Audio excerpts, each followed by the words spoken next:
আন্দোলনের সহিংসতায় জড়িতদের বিচার, আটককৃতদের মুক্তিসহ বিভিন্ন দাবিতে রাজধানী জুড়ে মানববন্ধন, সমাবেশ এবং র্যালি করেছে ঢাকা বিশ্ববিদ্যালয়ের নীল এবং সাদা দলের শিক্ষক, অভিভাবক ও সঙ্গীত শিল্পীরা। এ সময় সহিংসতায় আহত নিহতদের ঘটনায় যারা জড়িত তাদের বিচারের দাবি জানান তারা।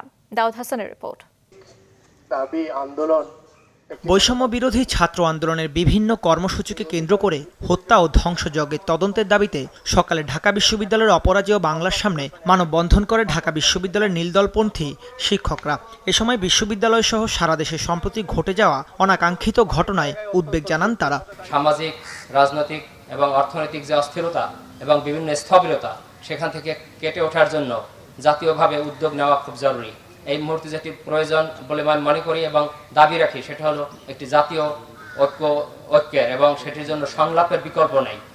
আমাদের সহিংস কাজের মধ্য দিয়ে কোনো কিছু অর্জিত হবে না, এবং আমি আশা রাখি যে এই শিক্ষার্থীরা তাদের যৌক্তিক ন্যায়সঙ্গত দাবি আদায়ের জন্য আন্দোলন সংগ্রাম পরিচালনা করতে পারে, তারাই মূলত রুখে দেবে নানা ধরনের অপশক্তিকে, নানা ধরনের অশুভ শক্তিকে।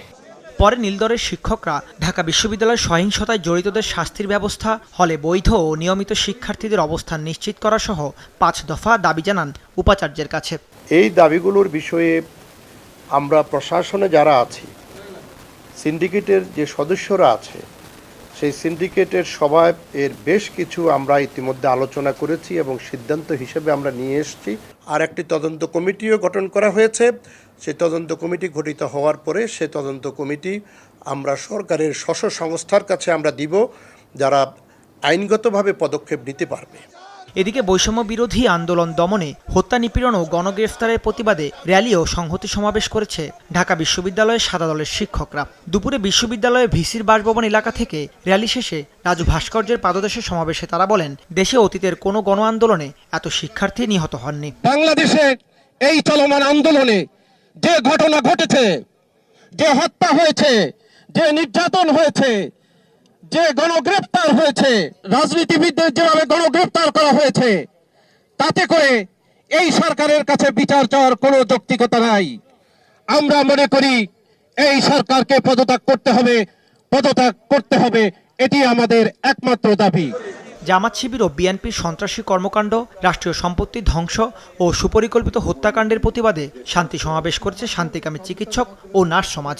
সকালে কেন্দ্রীয় শহীদ মিনারে ওই কর্মসূচিতে মানুষের নিরাপত্তা নিশ্চিতের পাশাপাশি প্রতিটি ঘটনার সুষ্ঠু তদন্ত করে বিচারের দাবি জানান তারা। আমি মনে করি যে এই মুহূর্তে যে ছাত্রদের আন্দোলনের কোনো যৌক্তিকতা নেই, এবং এই যে অযৌক্তিক আন্দোলনের মধ্যে দিয়ে আপনার প্রতি যে সাধারণ মানুষ, আমাদের যে সহানুভূতি, ঘরের মা বোনদের যে সহানুভূতি, আপামর জনগণের যে সহানুভূতি, সেই সহানুভূতি কিন্তু আস্তে আস্তে বিলোপ হতে পারে। 9টি দাবি, তার মধ্যে কালকে এই সমস্ত দাবি মেনে নেওয়া সম্ভব নয়।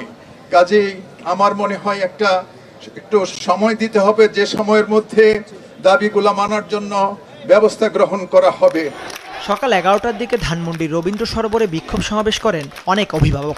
শিক্ষার্থীদের নিরাপত্তা নিশ্চিত ও তাদের দাবি মেনে নেওয়ার দাবি জানান তারা। আমরা কোনো দল করি না, আমরা দেশের শান্তি চাই, দেশের ভালো চাই। যে দেশের ভালো করবে সেই দেশে থাকুক, আমরা আমাদের বাচ্চাদের নিরাপত্তা চাই। অনেক রাত ঘুমাতে পারি না, কানে বাজে মুগ্ধর, সে পানি নিবেন। তখন আমার বিবেক আমাকে বলে, যাও বাচ্চাদের পাশে দাঁড়াও। বিকেলে একই স্থানে শিক্ষার্থীদের চলমান আন্দোলনকে সমর্থন জানিয়ে সমাবেশ করেন সঙ্গীত শিল্পীদের একাংশ। এ সময় সহিংসতায় জড়িতদের বিচারের দাবি জানান তারা। সবাই কিন্তু খেটে খাওয়া মানুষ আমরা, আমাদের স্বস্তিতে যাতে আমরা কাজ করতে পারি, আর এই রকম প্রাণহানি যেন কখনো না ঘটে ভবিষ্যতে, সেইটার জন্য আসলে বাইরে বের হওয়া। ওদের পাশে থাকতে, ওদেরকে সাপোর্ট করতে, ওদের আন্দোলন শান্তিপূর্ণভাবে যাতে হয় এবং সুষ্ঠুভাবে যাতে হয়, ওরা আন্দোলন করতে পারে, সেটার জন্য যতটুকু আমাদের সাপোর্ট দরকার আমরা দিতে চাই আর কি। দাউদ হাসান, মাছরাঙ্গা সংবাদ, ঢাকা।